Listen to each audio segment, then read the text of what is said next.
아멘. 유다를 향한 하나님의 책망은 계속 이어집니다.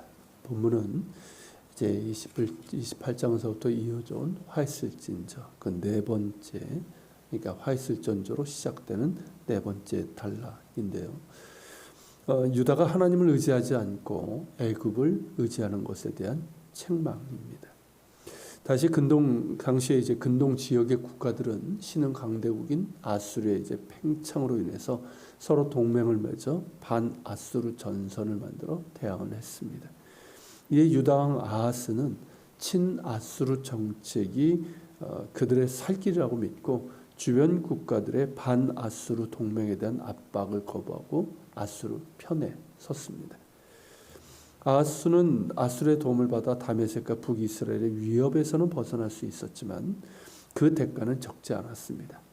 유다는 정적인 자주권을 포기하고 아수르의 봉신이 되고 말았습니다.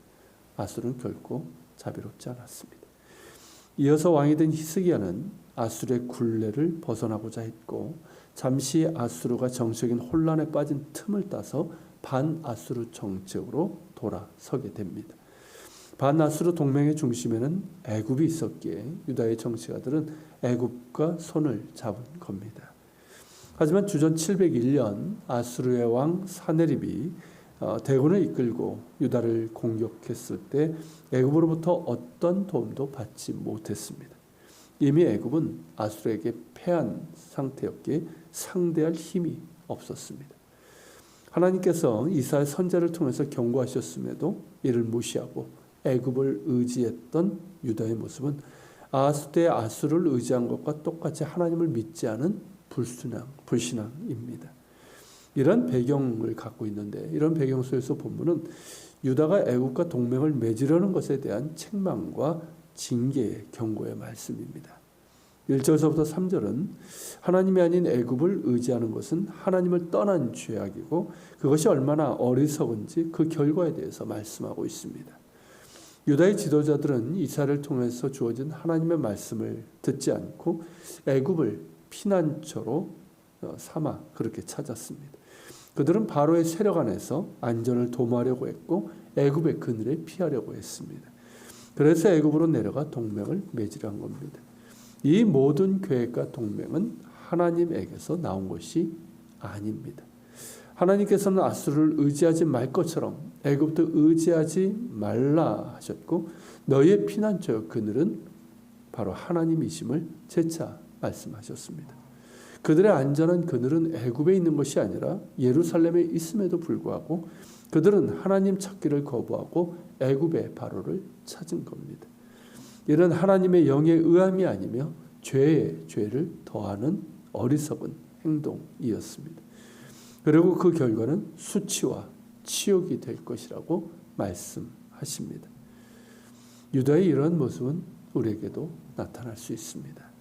우리 역시 영적인 눈이 어두우면 가까이 계신 하나님을 보지 못하고 그저 육신의 눈에만 보이는 세상의 것과 방법만을 떠오르게 됩니다. 가까이 계신 하나님을 영적인 눈으로 바라보며 구하는 삶이 되어야 합니다. 그러기 위해서는 예수님 안에 거하고 하나님과의 관계가 바르게 서야 합니다. 그래야 우리의 영적인 눈이 어두워지지 않습니다. 또한 나 스스로 길을 찾고 방법을 구하는 인간적인 노력이 아니라 먼저 하나님의 도우심을 구하고 하나님의 영의 인도를 받는 삶이 되어야 할 것입니다. 그것이 참된 믿음이고 하나님께서 우리에게 원하시는 믿음입니다. 이어서 4절 5절에서는 애굽을 의지하고자 하는 유다의 모습과 그 결과를 추가로 설명하고 있습니다. 여기 이제 소안이라는 도시가 나오는데 소안은 나일강 삼각주에 있는 도시로 과거 이스라엘이 출애굽할 때 출발했던 그 지역입니다. 하네스는 그보다 좀 더 동쪽에 있는 도시로 출애굽 경로에 가까운 곳입니다. 과거 그들의 조상은 그곳에서 하나님께서 애굽 땅을 심판하시고 바로를 굴복하신 일을 경험했습니다.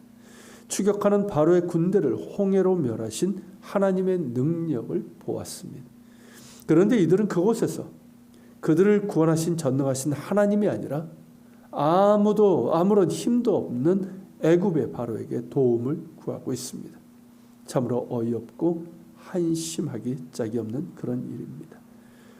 애굽은 여전히 자신이 강대국가 아수르를 이길 수 있는 힘이 있다고 떠들어대지만 아무런 힘이 없고 유다를 돕지 못하며 유익하게 못하고 오히려 수치가 되게 하고 치욕이 되게 할 뿐입니다. 하지만 눈이 어두워 이를 보지 못하는 유다의 지도자들은 재물을 가지고 사신을 애굽으로 보냅니다. 6, 7절이 그 내용입니다.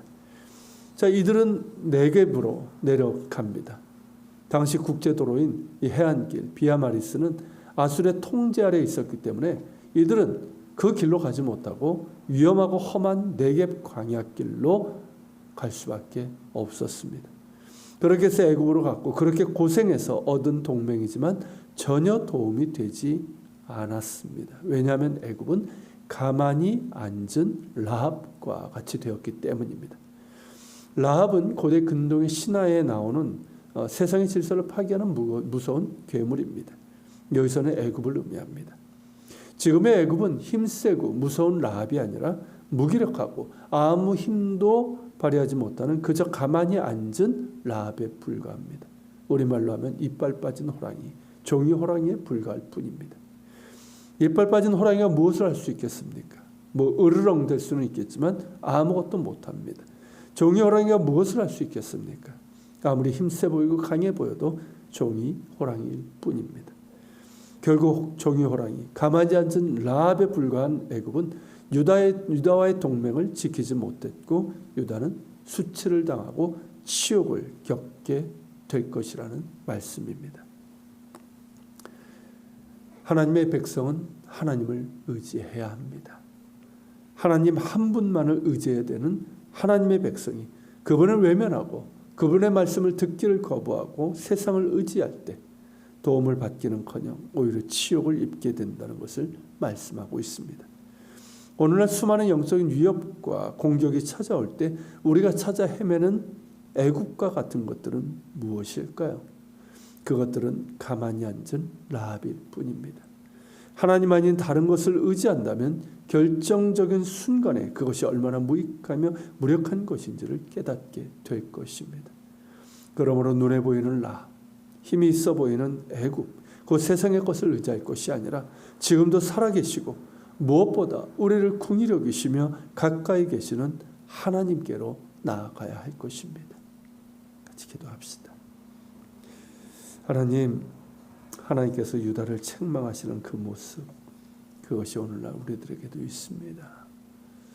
특별히 하나님의 백성이라는 우리들이 어떤 어려움, 위기의 상황에서 살아계시고 우리를 긍휼히 여기시며 가까이 계신 하나님이 아니라 그저 눈에 보이는 애국, 그런 것들을 찾아 헤맬 때가 참 많습니다. 그러나 그것들은 가만히 앉은 라합이라 말씀하심을 우리가 기억하게 하여 주시고, 우리가 하나님 위기의 상황에서 잠잠히 먼저 하나님을 바라보게 하시고 하나님의 긍휼과 도우심을 구하게 하여 주옵소서. 그래서 하나님께서 행하심을 보며 또 하나님께서 어떻게 우리에게 그 도움의 손길들을 연결시키시고 길을 여시는지도 경험할 수 있도록 도와주시옵소서. 같이 기도하며 주님 앞에 나아갑시다.